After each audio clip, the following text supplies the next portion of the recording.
All right, good evening, guys. So this is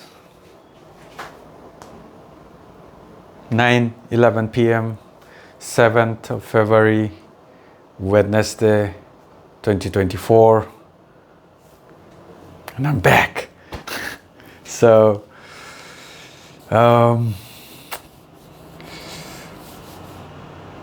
today's run was actually pretty exhausting. That's the first thing I want to share, I guess. Because last night, as I told you guys, yesterday I started my shift. I'm trying to replace whey protein with soya protein, or basically soya chunks and oat milk. Not oat milk, oatmeal. So oats and milk.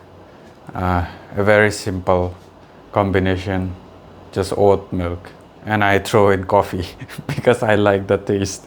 So I'm trying it out, and I don't know if it's the oats or if it's the soya, but both of them are things I haven't had regularly. Once in a while I had oats, but in very small amounts, like 20-30 grams. So I'm adding like 100 grams of oats in raw form, 100 grams. When I add water, it goes up to, like, not water, milk. So 300 ml of milk in 100 grams of oats, and that's how I'm having it with honey and stuff. And soya chunks, 100 grams of soya chunks, and it is pretty heavy. I've realized since yesterday, today is the second day. So yesterday I started it, and it's heavy as hell. So yesterday I actually I woke up today morning having a bit of a stomach issue. Nothing serious, just slight loose motion. It's not even like a full on, where I have to keep running to the bathroom or something. Just when I went to the bathroom early in the morning, I always do when I wake up. So I felt a bit of loose motion coming in. That's it. And honestly, it's way better than when I first got into whey protein about 1.5 years back, when I started taking whey protein very regularly. I think it's more than that, like 2 years back, somewhere around that. And it was pretty bad. Like when I first started whey protein, I almost like doubled or basically tripled my protein dosage per day with whey protein. And it was, I had lots of gas issues. I smelled weird. My sweat smelled weird for the first like 2 months at least. And there were lots of issues I had to deal with. So compared to that, now switching out whey protein with this soya chunks, Nutrela is the brand name that the soya chunks I'm getting from. Honestly, they don't have much of a difference with all the mainstream brands, so I just picked one. And but now I'm actually already feeling okay. Like today was the second day, had soya chunks again. Yesterday, the first time I had it, I actually tried with some peri-peri seasonings, peri-peri powder, some BBQ sauce, peri-peri powder, and just air fried it dry and tried having it, and it wasn't terrible. I've had worse. Like I'm sort of I guess a masochist when it comes to food, because I can just shove it down if I have to. And I've done similar things with eggs, and I've gotten so used to it that now, like, I just take it like a dose of supplement, or like some tablets I just have every morning. I just shove it down. So like literal boiled eggs. Of course I do love eggs, but when you have 6 to 7 eggs every day for 2 years straight, your like or dislike doesn't matter anymore at that point. Like, so that's the case with me. So like, I can go through some punishment if I know it's worth it.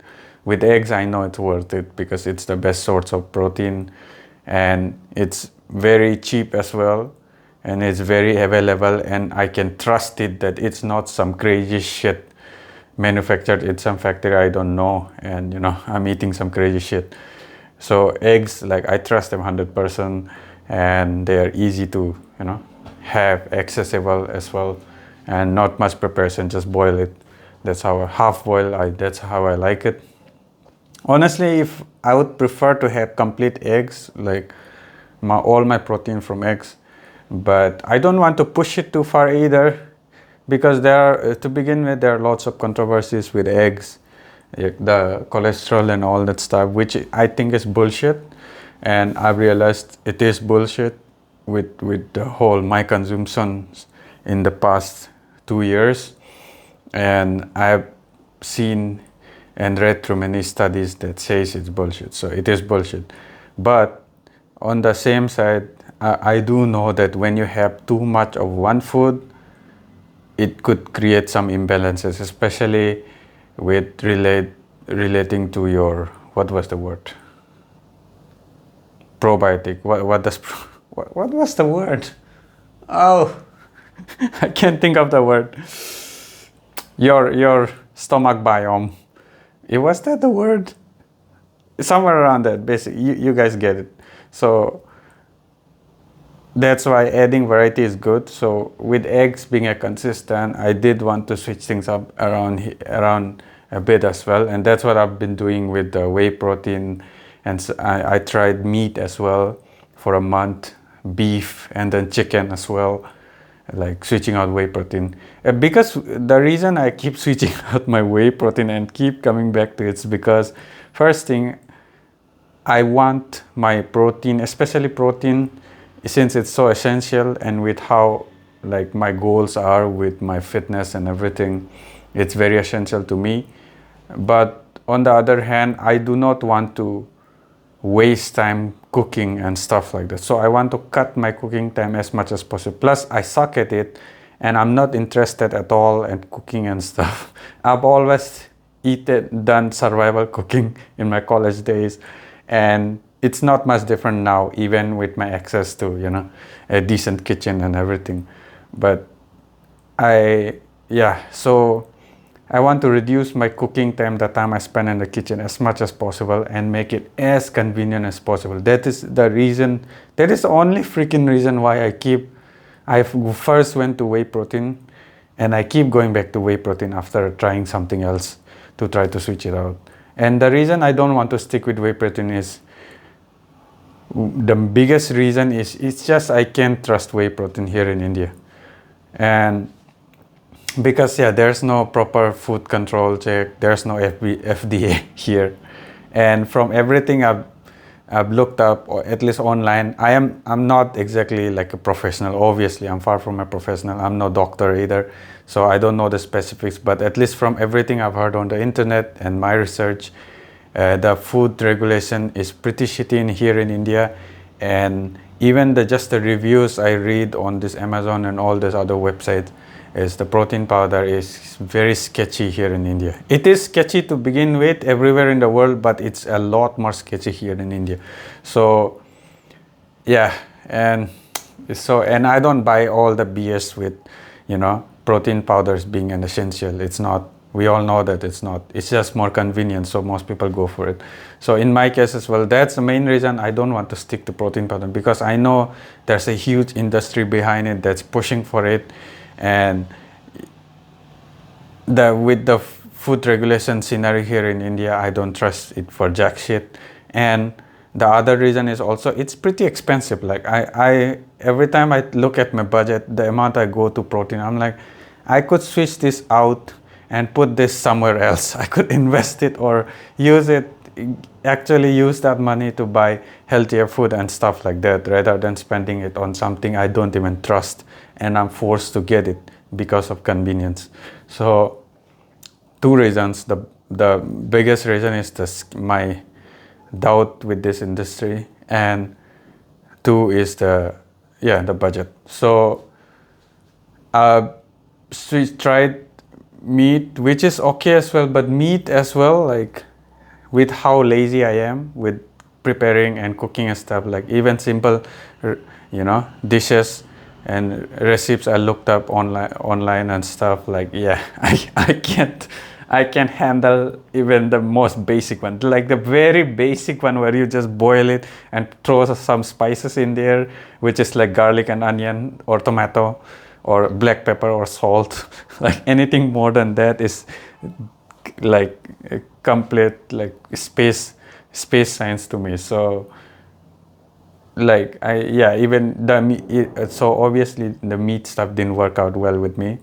Plus I had to reheat the meat every time. I had to fry it up slightly and all that stuff, all that preparation every day, and I have to wash the dishes again and all that stuff. It becomes a real chore. It's once I started doing it every day. So I'm like, fuck it, let's go back to protein powder. And that's how I went back to protein powder again. And so now I'm trying the soya chunks again. And one benefit with soya chunks over meat is definitely the price. It's just so much cheaper, man. The meat is almost similar price to the protein powder. Actually, like if I don't go with beef is actually cheap here in my area. But if I go with any other meat, with chicken or other meats, bison is a bit more expensive. Here it's mitun, which is like most guys are probably not, most of you probably won't be aware about mitun, but mitun is a species, it's closer to buffalo, but from my research, my internet research, I've concluded that it is a species of bison, because it does look like it as well with the horns, with that kind of horns, the horizontal horns. And yeah, if you look up mitun on Google, you'll know what I'm talking about. Anyways, I'm going on a tangent again. So with other than beef, the rest of the meat, budget wise, when I calculated it, it's actually gets more expensive than protein powder. So it makes no sense to me to pick them over. Also, on top of that, the budget wise, it's a bit more expensive, and then the time to prepare it, the time to wash the dishes and everything included, it just rips up. And I have so much things I'd rather be doing, especially around this phase of my life. So I don't want to waste time on that stuff. So I went back to check, I'd rather go with, like, as unreliable as the protein powder is, like I'd rather go with that because of the time, the budget, everything included. So, but with the soya chunks, my newly found source of protein, it's actually crazy. I didn't know about this shit. I heard about it very recently. So that's another crazy thing. I've been living under a rock, I guess. So with soya chunks, the best part is the budget. It's almost 3 times less expensive. So like whey protein is 3 times more expensive than soya chunks, the soya source. So makes it a lot worth it, even though the time is similar to the meat, but it's still way less time compared to meat, because with meat, especially with beef and bison, buffalo, all the tougher meat other than chicken, I had to cook it for 20 minutes, 30 minutes, and then fry it again, which is another 20 to 20 minutes somewhere. It's like almost an hour of prep, and then I have to reheat it every day for 10 minutes, and then the dishwashing add another 10 minutes. So it's basically hour of prep first day when I get it for the whole week, and then every day close to 40 minutes just preparing and washing the dish after it, like, because it's meat, so it's oily, it gets oily, and I end up using a lot of dishes as well. So yeah, all that added together, it's 40 minutes every day. So it's a huge waste of, huge waste of resources I don't want to waste. So with this thing, with the soya chunk, what I've realized is I can just heat up the water, which is fine. I can do that when I'm doing something else. Either way, I heat up the water anyways. So while I heat up the water and then put the soya chunks in a bowl and then just pour the water there, soak it in hot water with the lid closed for like 10 minutes while I'm doing something else. I don't even have to keep track of it. Unlike meat, where I do have to keep track of it because it's in the gas. So, but with this, I can just, I can leave it unattended because it's just in a bowl with hot water. So it's not cooking or whatever. So I can do all that, the prepare first soaking part without, without having to attend it. And then once it's done, my alarm goes off. My AI here, I don't want to use its name, the Amazon one, because if I use its name, it will start reacting. So she reminds me to check it. Okay, it's done. And then I can just take it out and just fry it or air fry it or do it. So it takes me around 10 minutes, within 10 minutes, give and take 10 to 15, I guess. If I add in I need to clean the only dish, I guess, the bowl and the dish where I'm frying it. So that's just, everything included, the prep and the dishwashing later after I eat it, it's 15 minutes, at most 20. So that's almost half what it would take for me to have meat every day. Any meat, honestly, all the meats give, like with beef and the harder meats, it actually takes longer because I have to boil them in the pressure cooker for longer. So yeah, so it's like time wise, it's half the prep time of meat, and the more I do it, I can probably reduce it to 3 times. Budget wise, it's 3 times as well cheaper, and so this is kind of worth it, even though it's still a bit more inconvenient than whey protein. Also the taste one, since I just started it yesterday and today. Yesterday I tried air frying it, it wasn't exactly good. Today I tried doing it with a broth with some what do you even call that, matar sabji. So like I actually got something from outside. I was just having something else, and then there was lots of curry there, so I just used that as a broth and then tried doing it. It wasn't good. I won't ever do it again with that. I'll probably try tomato soup tomorrow with tomato soup. Let's see how it goes, because I've always liked tomato soup and I can handle most things with tomato soup. So let's see how that goes tomorrow. I'll try it with tomato soup tomorrow. So anyways, yeah. So that's just like my diet report. That's basically what it is today. Anyways, so let me do the weight check. Yeah, 70. All right. So yeah, that's it. I'll be reporting on this again. Keep you guys updated on it, and if you have any questions, let me know. And yeah, any suggestions, let me know as well. And I should be able to fine-tune this diet by the end of this week or by next week. Oats as well. I've looked up online, did research on oats as well, how people usually have it, and the easiest one I found, the most convenient one, which is my go-to when it comes to food, the most convenient one. As long as I'm not sacrificing on obviously the nutrients, the very reason I'm having it. So with oats, overnight oats seems like a great idea. I don't have milk with me now, or else I would have tried it, put it now, and then I'll wake up tomorrow and have it. But tomorrow I'll get some milk and then get some extra milk and then keep it for the night and then try it, overnight oats. Let's see how that works out. So with oats, yeah, it's a bit annoying, but with oats, because I can add something sweet, It's all, and I don't have to cook anything with oats. I can just, if I really want to spoil myself with oats, I can just get some vanilla and stuff like that, any flavors and all that, and I can do something with it easily, very conveniently, without having to cook it. So I'm not very worried about oats. What I'm worried about is the soya chunks, which is I still have to, like, I'll try a tomato soup thing tomorrow.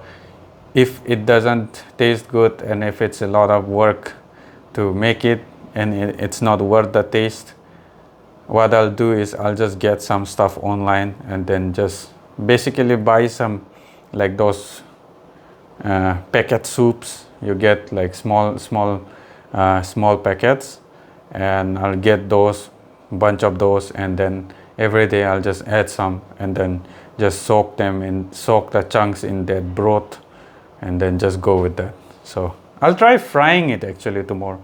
I'll try frying it and having it, if it's good enough just by frying it. If it's like,